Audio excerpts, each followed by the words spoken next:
Hello guys, welcome back to my channel. आज हम इस वीडियो के अंदर हम बात करने वाले हैं physical gold versus digital gold. यानी कि आप गोल्ड खरीदने का मन बना चुके हैं या खरीदने वाले हैं, तो दोस्तों आपके मन में दुविधा होगी कि अगर आप गोल्ड को इन्वेस्टमेंट करना चाहते हैं या आपको गोल्ड को पहनना है यानी कि गोल्ड खरीदना है, तो आपके मन में कई सारे डाउट आते होंगे कि हमें डिजिटल गोल्ड लेना चाहिए या फिर फिजिकल गोल्ड लेना चाहिए। तो इन सारे बिंदुओं पे हम कई सारे बिंदुओं पर बात करेंगे, एक एक पॉइंट को लेकर बात करेंगे, तो आप प्रॉपर तरीके से समझ जाएंगे कि फिजिकल गोल्ड अच्छा रहता है कि आपका डिजिटल गोल्ड। तो वीडियो को पूरा देखेगा आखिर तक, तभी आप प्रॉपर तरीके से समझ पाएंगे कि किस सेक्टर के लिए, कहाँ के लिए क्या जरूरी होता है और कहाँ क्या चीज़ बेहतर होती है। तो वीडियो को स्टार्ट करूँ उससे पहले रिक्वेस्ट है कि इस वीडियो को लाइक कर दीजिए, शेयर कर दीजिए और चैनल पर नया चैनल को सब्सक्राइब कर लीजिए। दोस्तों सबसे पहली बात तो ये होती है कि अगर आपको गोल्ड को पहनना है, गोल्ड को यूज़ करना है फिजिकली, तो आपके लिए खरीदना ही ज़्यादा बेहतर रहता है। लेकिन अगर आप इन्वेस्टमेंट करना है तो आपके लिए डिजिटल गोल्ड बेहतर रहता है। कैसे रहता है बेहतर, एक एक पॉइंट पे बात कर लेते हैं। तो दोस्तों एक तरफ है आपका फिजिकल गोल्ड, एक तरफ है आपका डिजिटल गोल्ड। तो डिजिटल गोल्ड की बात कर लेते हैं पहले। तो डिजिटल गोल्ड की जो प्योरिटी होती है वो 99.5% के अराउंड होती है। यानी कि आप किसी दुकानदार से, ज्वेलर से जब आप गोल्ड खरीदने जाते हैं तो वो 100% प्योर नहीं होता है, यानी कि उसके अंदर कुछ ना कुछ मिलावट जरूर होती है, 100% नहीं होता है वो प्योर। लेकिन अगर डिजिटल गोल्ड की बात करें तो वो एकदम प्योर होता है, 100% होता है एकदम से, क्योंकि वो डिजिटल फॉर्म में है। अगर हम प्राइस की बात करें तो फिजिकल गोल्ड आपका जो प्राइस होती है उसकी डिफरेंट होती है एरिया वाइज एरिया। यानी कि आपको आगरा में कुछ अलग रेट में मिलेगा, आपको यूपी में, या अगर स्टेट की बात कर लेते हैं तो केरला में कुछ और रेट में मिलेगा, यूपी में भी कई जगह पे कुछ और रेट में मिलेगा, आपको महाराष्ट्र में कुछ और रेट में मिलेगा, जम्मू एंड कश्मीर में आपको कुछ और रेट में मिलेगा। यानी कि इसका प्राइस फिक्स नहीं होता है, कहीं ना कहीं ये वेरिएशन रहता है एरिया वाइज। लेकिन आप डिजिटल गोल्ड की बात करेंगे तो through out the country, through out the पूरे इंडिया के अंदर सेम रेट रहती है डिजिटल गोल्ड की। तो दोस्तों अब हम बात कर लेते हैं इन्वेस्टमेंट पर्पस के हिसाब से। जब हम इन्वेस्टमेंट करने की बात करते हैं तो हम जो फिजिकल गोल्ड होता है उसके हम बिस्किट्स बाई कर सकते हैं, उसके कॉइन बाई कर सकते हैं।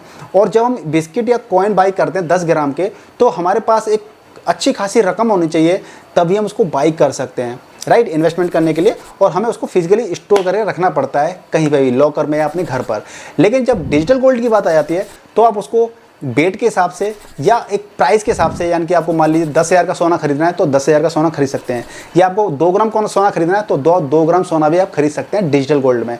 तो ये बेसिकली आपका काफ़ी बड़ा एक डिफरेंस आ जाता है कि इन्वेस्टमेंट करने के माध्यम से digital gold versus physical gold. अब हम कॉस्ट की बात कर लेते हैं। जैसा कि मैंने बताया आपको, एरिया वाइज सब जगह पे रेट अलग अलग होती है। हालांकि मान लीजिए किसी भी एक एरिया की बात करेंगे आप, तो जो फिजिकल गोल्ड होता है उसको जब आप बाई करते हैं, तो बाई जब करते हैं तो उस पर टोटल जो अमाउंट होता है, जो चीज़ आप खरीद रहे हैं उसका टोटल अमाउंट होता है, उस पर 20-30% आपका क्या करता है, मेकिंग चार्ज लगता है।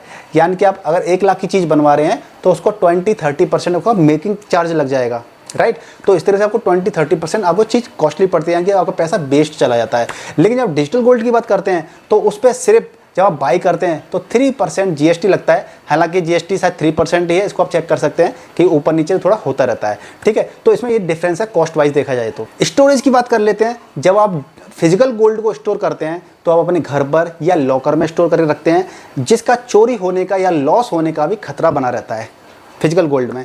लेकिन जब डिजिटल गोल्ड की बात करते हैं तो ये सिक्योर लॉकर के अंदर पड़ा रहता है और आपका जो गोल्ड है वो काफ़ी ज़्यादा सिक्योर रहता है और इस पर कोई भी आपको खर्चा भी नहीं करना पड़ता है। लेकिन जब आप लॉकर में डालेंगे, फिजिकल गोल्ड को जब लॉकर में डालते हैं तो आपको उसका चार्ज भी देना है लॉकर का। तो इस तरीके से आपका फिजिकल गोल्ड होता है वो महंगा पड़ता है सेफ्टी के हिसाब से, और जो डिजिटल गोल्ड होता है वो आपका काफ़ी ज़्यादा सेफ होता है और आपको उसका पैसा भी देना नहीं पड़ता है। अब हम टैक्सेशन की बात कर लेते हैं।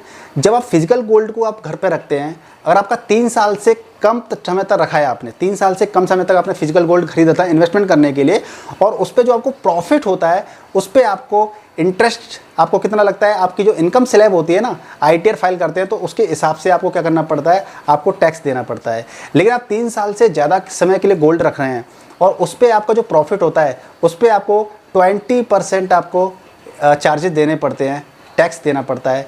इसी तरीके से जो डिजिटल गोल्ड होता है उसमें भी सेम रहता है। यानी कि टैक्सेशन की बात करें तो दोनों में हालांकि सेम है। लिक्विडिटी की बात कर लेते हैं तो आप फिजिकल गोल्ड को आप किसी भी जो शॉप होती है उससे, ज्वेलर से खरीद सकते हैं और उसी से आप एक्सचेंज भी कर सकते हैं, उसी को आप सेल भी कर सकते हैं। लेकिन डिजिटल गोल्ड में क्या होता है कि इसको आपको रिडीम करना है तो आप इसके बदले में आप कॉइन ले सकते हैं, बुलियन ले सकते हैं, या फिर आप कैश ले करके अपने जो गोल्ड है उसके इन्वेस्टमेंट को आप अपने हाथों में ले सकते हैं। यानी कि कैश भी ले सकते हैं, कॉइन भी ले सकते हैं और बुलियन भी ले सकते हैं, जो कि काफ़ी ज़्यादा, अगर आप कॉइन लेते हैं, बुलियन लेते हैं, वो भी काफ़ी ज़्यादा प्योर गोल्ड होता है, राइट। तो दोस्तों मैंने इस वीडियो के अंदर आपको physical gold versus digital gold के फ़ायदे बताए हैं। तो इस तरीके से आप डिसीजन ले सकते हैं कि आपको बेसिकली क्या करना क्या है। जब आपको गोल्ड की आवश्यक को कंज्यूम करना है, आपको कंज्यूम से मतलब कंजप्शन करना है, मतलब आपको गोल्ड को यूज़ करना है, आपको गोल्ड को पहनना है, तो आपको फिजिकल गोल्ड ही लेना पड़ेगा। लेकिन आप इन्वेस्टमेंट करने के पर्पज़ से ले रहे हैं तो आपको डिजिटल गोल्ड की तरफ जाना चाहिए। आप सोचिए कि आपको इन्वेस्टमेंट करना है और आपने फिजिकल गोल्ड खरीद लिया तो उसमें 20-30% तो वैसे मेकिंग चार्जेस चले गए।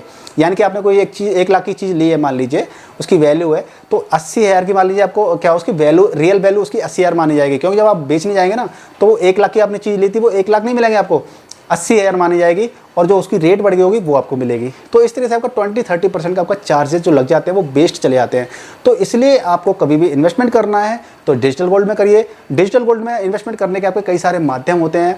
आप ETF में इन्वेस्टमेंट कर सकते हैं, जो म्यूचुअल फंड्स होते हैं, ट्रेडेड फंड होते हैं, वहाँ पे आप म्यूचुअल फंड में पैसा लगा सकते हैं। गोल्ड म्यूचुअल फंड जो होते हैं उनमें पैसा लगा सकते हैं, और आप जो सोवरेन गोल्ड स्कीम होती हैं उनमें भी आप पैसा लगा सकते हैं। तो इस तरह से आप डिजिटल गोल्ड को आप बाई करके अपना इन्वेस्टमेंट स्टार्ट कर सकते हैं। और आपको फिजिकल लेना है तो आप बैंक की तरफ जा सकते हैं, बैंक से भी आपको काफ़ी प्योर गोल्ड मिल जाता है हालांकि। और तो इस तरीके से आपने दोनों चीज़ों का कंपेरिजन समझा, सीखा। लेकिन फिर भी मेरी तरफ से कोई बताने में कमी रह गई हो, मैंने कोई पॉइंट मिस कर दिया हो, तो आप मुझे कमेंट करके बता सकते हैं, जिससे कि हमारे व्यूअर्स देखेंगे, कमेंट पढ़ते हैं तो उनको भी ज़्यादा नॉलेज मिल जाएगी और मैं भी नॉलेज आपसे ले लूँगा। तो दोस्तों आपको वीडियो कैसा लगा प्लीज़ मुझे बताइएगा कमेंट करके। वीडियो को लाइक कीजिए, शेयर कीजिए, और चैनल पर नए तो चैनल को सब्सक्राइब कर लीजिए। मिलते हैं नेक्स्ट वीडियो में, तब तक के लिए good bye and take care. जय हिंद, जय भारत।